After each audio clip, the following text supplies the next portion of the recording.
Oi pessoal, tudo bem? Vamos continuar lendo o livro 50 anos depois, livro este, a exemplo do livro anterior, há 2000 anos, também psicografado por Chico Xavier, ditado por Emmanuel, que traz a história do Emmanuel há 2000 anos. Agora, passados 50 anos depois que ele fez a passagem dele no livro anterior, no há 2000 anos, quando houve ali a destruição de Pompeia, ele perdeu a vida. Então, como a gente viu na primeira parte desse primeiro capítulo, nós estamos no ano de 131 e ele está com 45 anos, então pelo cálculo que a gente fez, demorou 7 anos para se reencarnar. Com isso a gente viu que não há um padrão, que Deus trata cada um individualmente.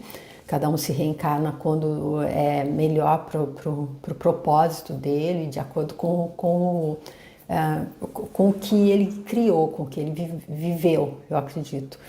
E assim, nós vimos no vídeo anterior, conhecemos ali além de saber da existência do nosso senador Publio Lentulus, que agora é um escravo judeu, um escravo de nome Nestório, com 45 anos. Ele foi só citado pelo Emmanuel, ele não apareceu ainda na trama, mas apareceram ali quem são os nossos personagens agora, é o Caio Fabrício, e o que é o representante do imperador, e o Elvídio Lúcius, que é o único que é aquele, o Pompílio Crasso, que é aquele também que pereceu ali na destruição de Jerusalém.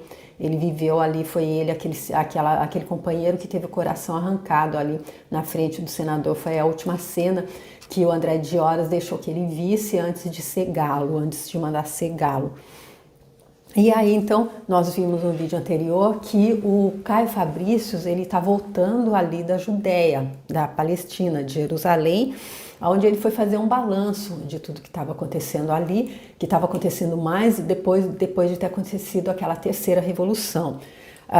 E aí eles estão ali em Esmirna. Eu não expliquei o que é a cidade onde era no primeiro vídeo.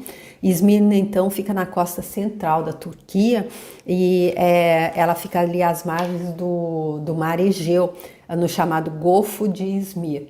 E eles estão então aí quando o Caio chega e o Elvídio pergunta a ele como é que está tudo se passando por lá. Ele explica que houve uma destruição total, quase, ou total mesmo. Ele explica que a situação é bem grave e pergunta para o Elvídio como é que vai para ele. Ele diz que para ele foi tudo bem, até levando em conta o que aconteceu com todos, porque ele vendeu os cavalos dele para as tropas, e ele teve também a ajuda dele por interferência do sogro do prefeito Lólio Tíbico. E aí eles continuam ali conversando.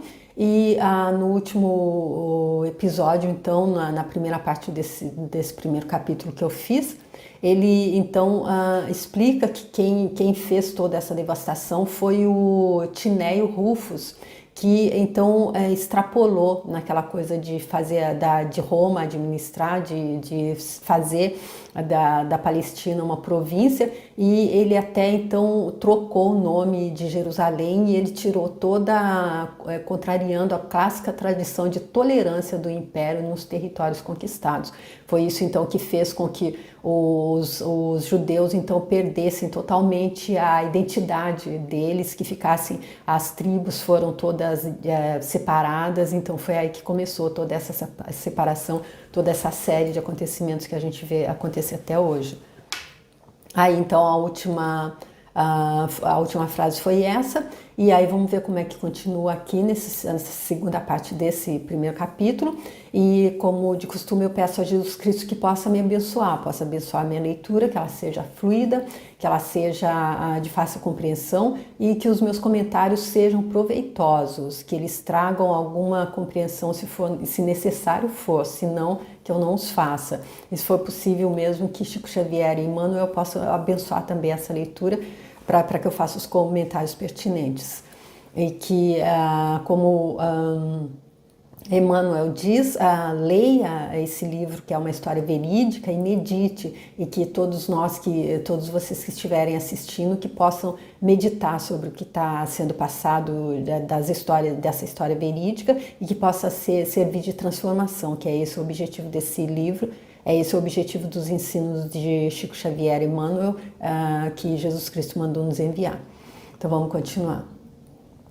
Elvídio Lúcius ouvia o amigo com singular interesse, mas como se desejasse afastar de si mesmo alguma reminiscência amarga, murmurou: Fabrícios, meu caro, tua descrição da Judéia me apavora o espírito. Os anos que passamos na Ásia Menor me devolvem a Roma com o coração apreensivo. Em toda a Palestina, campeiam superstições totalmente contrárias às nossas tradições mais respeitáveis. E essas crenças estranhas invadem o próprio ambiente da família, dificultando-nos a tarefa de instituir a harmonia doméstica. Então, olha aqui a fala do Fabrícios, que é o Pompílio Crasso, aquele que teve o coração arrancado ali há 50 anos. Ele morreu mais ou menos um ano, pouco tempo antes do senador Públio Lentulus. Ali ele teve o coração dele arrancado. Então ele diz: a tua descrição da Judéia me apavora o espírito, porque a gente sabe, ele passou pouco tempo no plano ali não sei se é erraticidade que é chamado, quando a gente vai entre uma encarnação e outra. Então ele passou pouco tempo, mais ou menos 7 anos também, e aí é óbvio que ele está sob o véu do esquecimento, sob o chá do esquecimento, porém ele diz: tua descrição da Judéia me apavora o espírito, porque eu acredito que a gente guarda ali, a gente tem ali no nosso inconsciente, a nossa alma sabe o que foi que a gente fez no verão passado, sabe tudo que aconteceu. A gente esquece para poder estar fazendo a travessia, porém a gente não é apagado, a gente só esqueceu. E aí é por isso, eu acredito, que ele diz que me apavora o espírito, porque no íntimo dele ele sabe tudo que aconteceu ali, e ele sabe também por que aconteceu, porque aí agora ele vai falar do que? Ele vai falar do cristianismo. Já sei, replicou o amigo solicitamente, queres aludir com certeza ao cristianismo, com as suas inovações e os seus asseclas. Mas, ajuntou Caio, evidenciando uma atenção mais íntima, acaso Alba Lucínia teria deixado de ser a segurança vestalina da tua casa? Seria possível? Não, replicou Elvídio, ansioso por se fazer compreendido. Não se trata da minha mulher, sentinela avançada de todos os feitos da minha vida há longos anos, mas de uma das filhas que, contrariamente a todas as previsões, imbuiu-se de semelhantes princípios, causando-nos os mais sérios desgostos. Lembro-me de Elvídia e de Célia, que em meninas eram bem 2 sorrisos dos deuses na tua casa, mas tão jovens e dadas assim a cogitações filosóficas?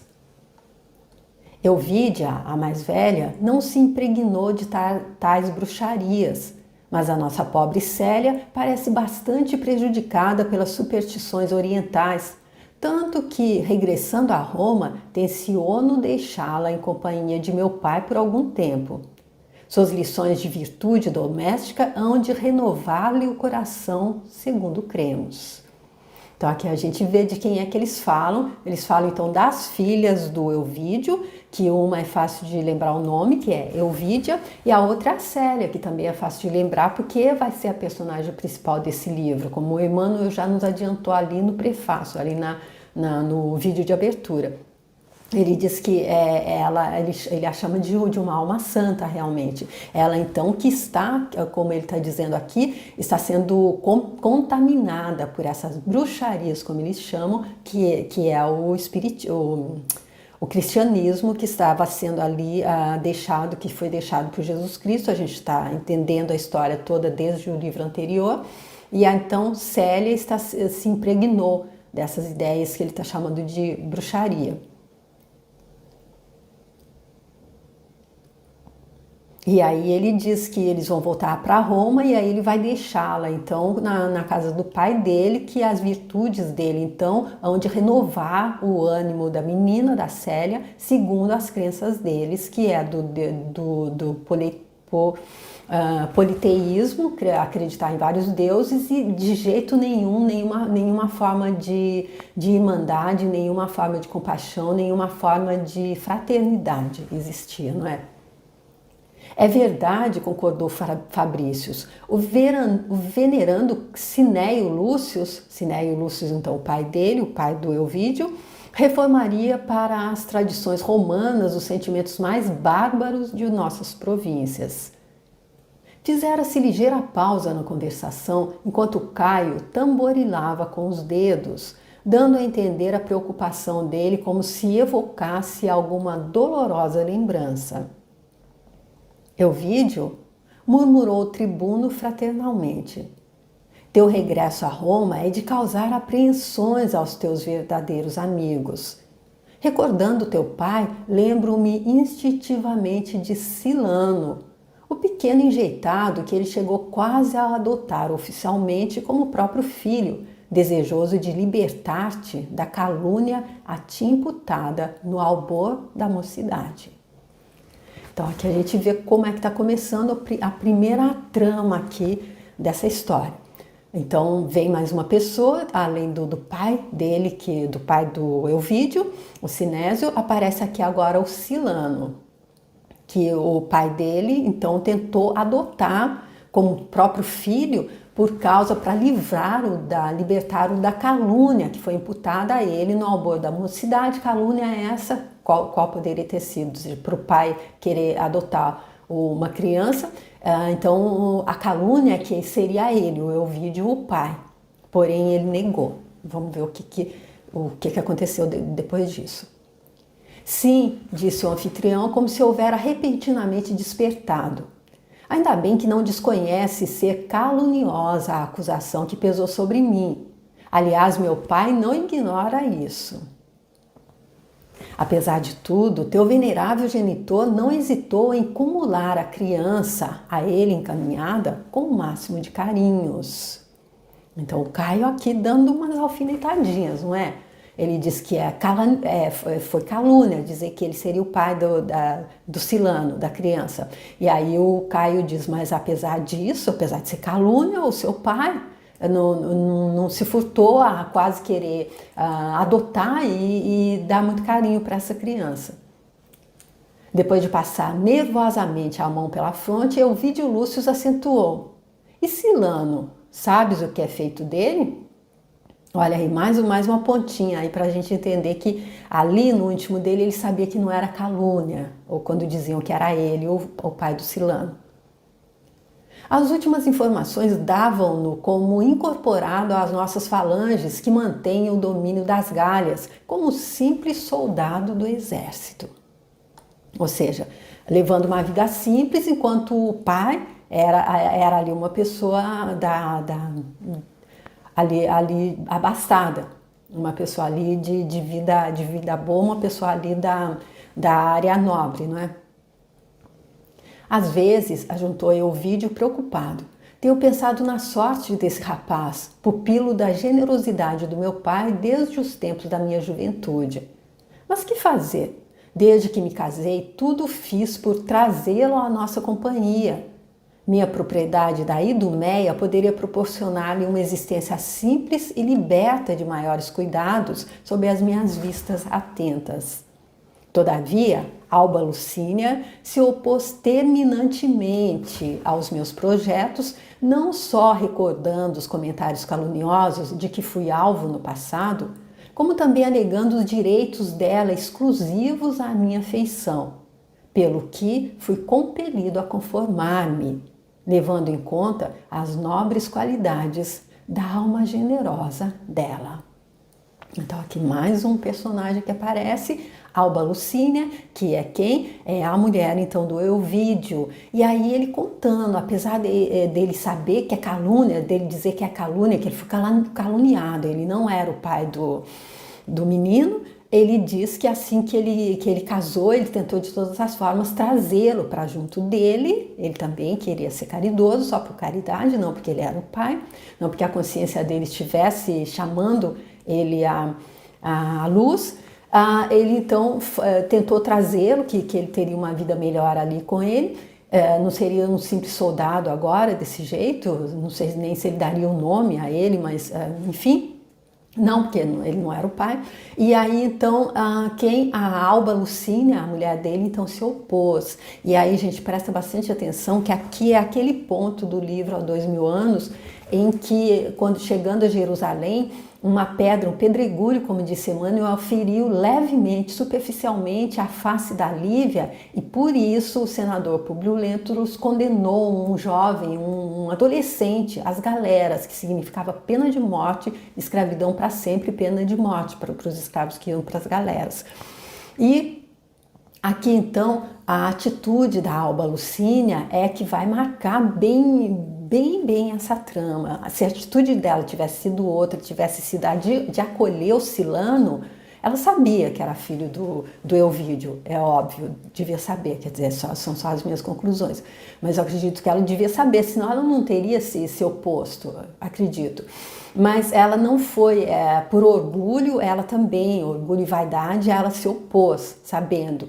E aí isso mudou totalmente o rumo da história, se ela tivesse, porque nós vimos ali no final do livro também que o senador há 2000 anos, o senador chegou à conclusão que as nossas mazelas, aquilo que a gente traz, daquilo que a gente fez no passado, elas podem ser atenuadas ou elas podem ser agravadas. De acordo com o nosso livre-arbítrio, a gente decide. Se Alba Lucínia tivesse aceitado, tivesse dado... porque ela não tá ninguém entra em nenhuma trama se não tiver nada com isso.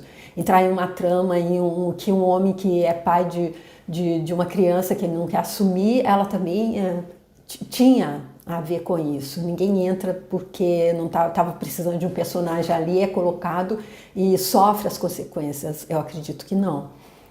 Pelos livros, pelo que tudo que eu entendi disso até agora, eu tenho certeza que está todo mundo, as tramas vêm sendo entrelaçadas, a gente vai se juntando e aí as voltas, as reencarnações faz encontrar aqueles que têm alguma coisa para ser desfeito juntos, eu acredito. E aí, então, a gente vem mais ou menos com tudo traçado. Porém, eu acredito que é como se a gente fosse fazer uma viagem, por exemplo, a gente vai passar muito tempo, mas a gente, durante o caminho, a gente pode chegar e falar, mas esse... Não, chegando aqui no mapa eu vi era de um jeito, agora chegando aqui eu vi que já era de outro, eu não vou visitar esse local, vou visitar aquele.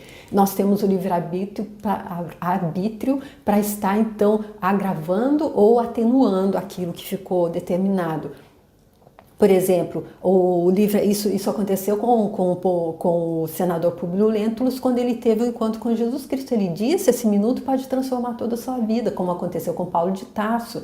Paulo de Tarso entendeu e aí ele não teve que voltar de novo como escravo. Ele foi colhendo tudo que ele plantou naquela mesma encarnação e quando ele voltou, quando terminou, que ele foi recepcionado pelo próprio mestre Nazareno, o que não aconteceu com o senador.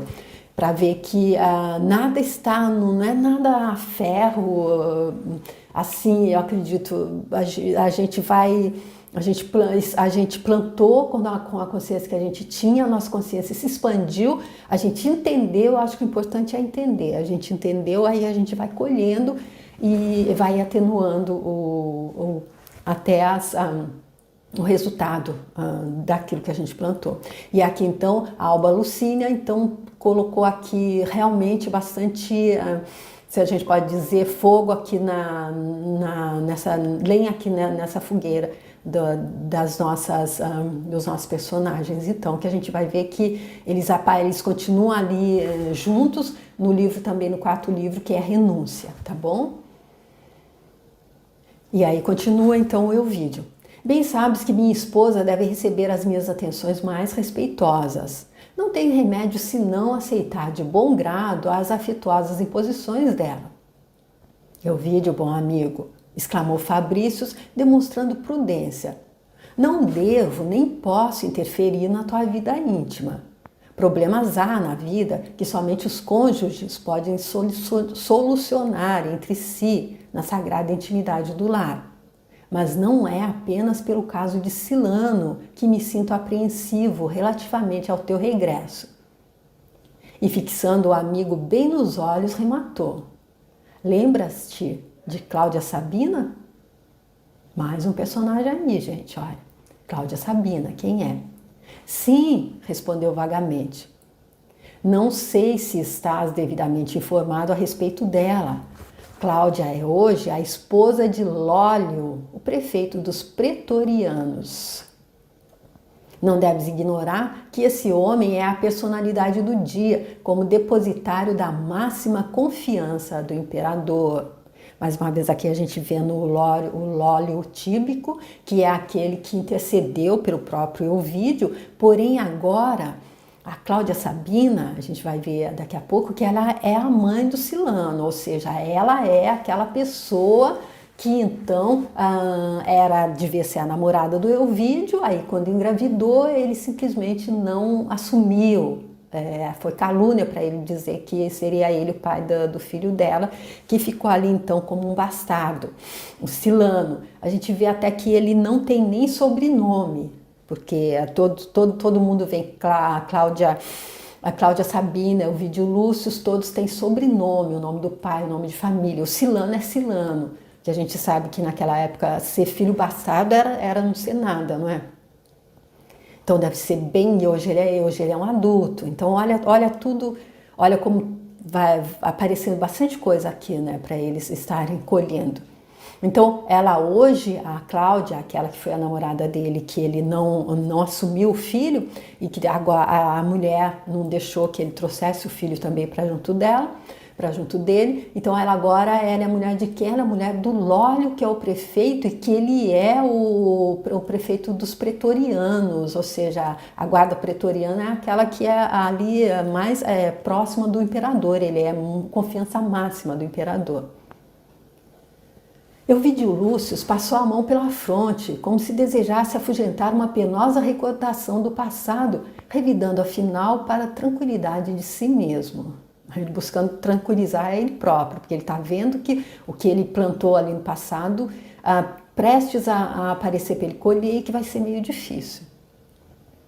Não desejo exumar o passado, visto ser hoje um homem, mas se houver necessidade de ser prestigiado na capital do império, não podemos esquecer igualmente que meu sogro é pessoa de toda confiança, não só do prefeito a que aludes, como de todas as autoridades administrativas.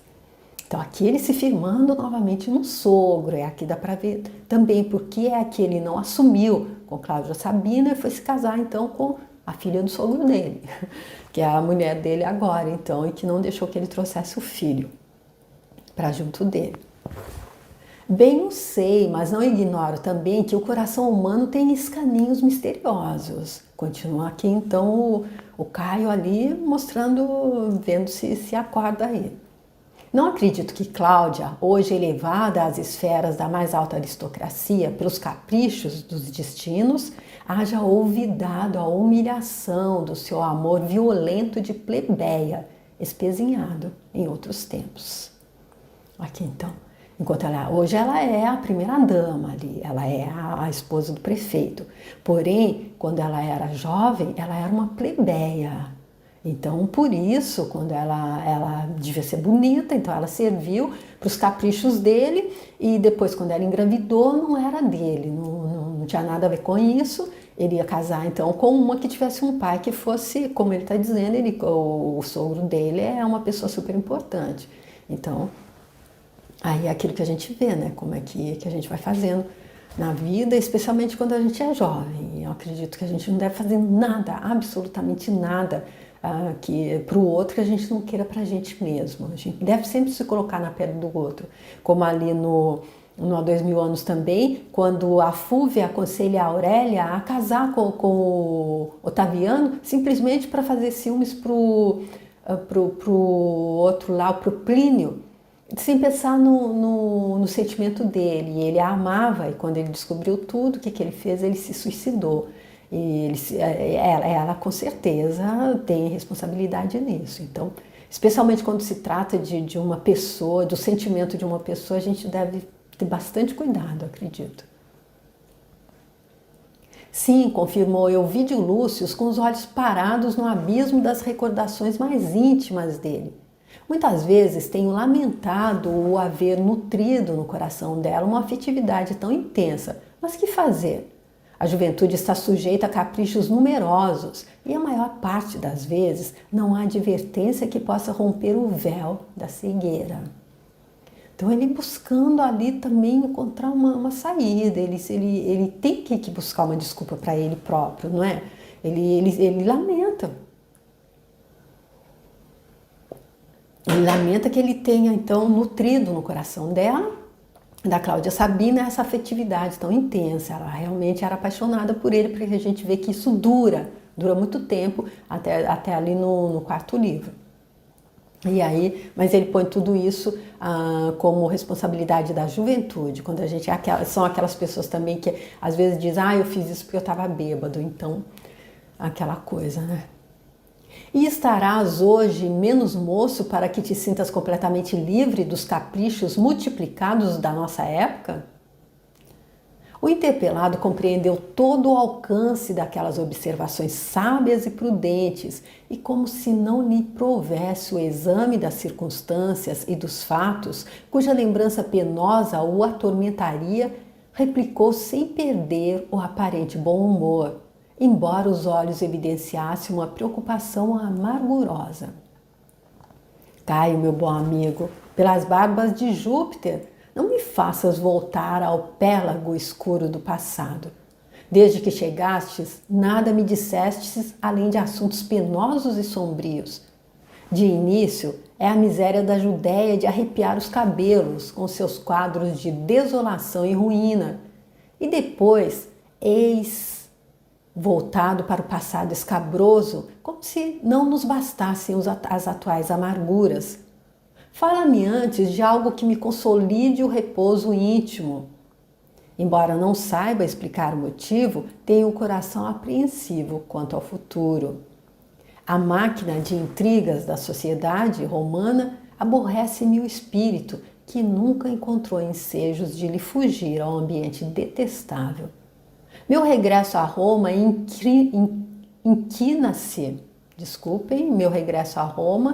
inquina-se de perspectivas dolorosas, embora não ouse confessá-lo. Então, gente, aqui a gente vê como é que está se evoluindo, então, esse diálogo aqui entre o Caio Fabricius e o Elvídio Lúcius. O Caio Fabricius que está chegando da Judéia e o Elvídio Lúcius que está ali sendo o anfitrião dele. E eles então, ele só estava esperando para que eles voltem a Roma e eles então aqui conversando sobre como é que vai ser essa volta a Roma, a capital ali do Império. E aí então, como o Caio está apertando um pouquinho ali o Elvídio, ele diz, me fala de coisas melhores então, para o meu repouso íntimo. Ele não está com muita vontade de ficar pensando no passado, que pelo que o Caio levantou ali um pouquinho do véu, a gente vê que ele tem bastante coisa ali para estar pensando, para estar colhendo muita coisa ali que ele plantou no passado, que agora a vida vai trazer de volta para ele, porque o objetivo da vida é só fazer com que a gente entenda, aprenda com aquilo que a gente cometeu, com os erros que a gente cometeu, porque se nós somos seres divinos fazendo uma temporada humana em evolução, nós estamos o tempo todo evoluindo, então aquilo que a gente fez de errado deve nos servir de lição, a gente tem que aprender com os nossos erros, é esse o objetivo da vida. Isso que fica muito claro aqui nos livros de Chico Xavier e Emmanuel, especialmente nesses romances onde a gente está vendo tudo como é que realmente na prática como é que se passa, e não é ficção, é verídico, e o próprio Emmanuel, como ele disse ali há 2000 anos, ele abre essas páginas da vida dele para nos servir de roteiro, para que a gente seja sábio, a gente aprenda com os erros dele, a gente não precisa, então, a gente viu que foi dessa forma, a gente não planta aquilo que a gente não quiser colher. E nesse livro ele diz, leia e medite, pense sobre. E é isso que eu faço, que eu vou fazer. E você que está me acompanhando, se quiser fazer também, que esse livro possa ser, então, um despertar para todos nós, tá bom? Eu tenho certeza que é esse o objetivo de Jesus Cristo quando ele pediu, quando ele deixou que Chico Xavier e Emmanuel viessem nos ajudar dessa forma, trazendo esse consolo para a gente entender. Tudo que acontece, todo sofrimento não é castigo, não existe castigo e não existe vítima. A frase de Emmanuel, né, nesse mundo de injustiças não há injustiçados. Isso deixa a vida tão mais fácil de ser vivida, quando a gente entende que nós somos responsáveis por tudo aquilo que a gente está vivendo, pela nossa realidade. E quando a gente entende também que tudo aquilo que a gente está vivendo de ruim não foi porque a gente também estava ali masoquistamente plantando espinho, porque a gente, depois quando eu for colher eu vou me lanhar todo, eu vou me machucar todo. Não, é porque a nossa consciência não estava evoluída como seria, e isso é normal da evolução nossa. Então a gente tem que ser muito generoso conosco mesmos, e para poder ser generoso com todo mundo. Quando a gente vê um plantando e um colhendo, a gente também ter compaixão, a gente também vibrar amor para eles. Tá bom, gente? É isso que eu gostaria de deixar para vocês nessa segunda parte, então, desse primeiro capítulo. E, por favor, se você gostar e quiser compartilhar com alguém, se você quiser ver os outros livros do Chico, eu deixo aqui ao longo também todos os que eu fiz dele. E se você quiser entrar no meu canal e se inscrever, se for leve para você, faça. Se você quiser deixar seu like também, muitíssimo obrigada. E espero te ver para dar continuidade ao próximo vídeo. Obrigada, tchau!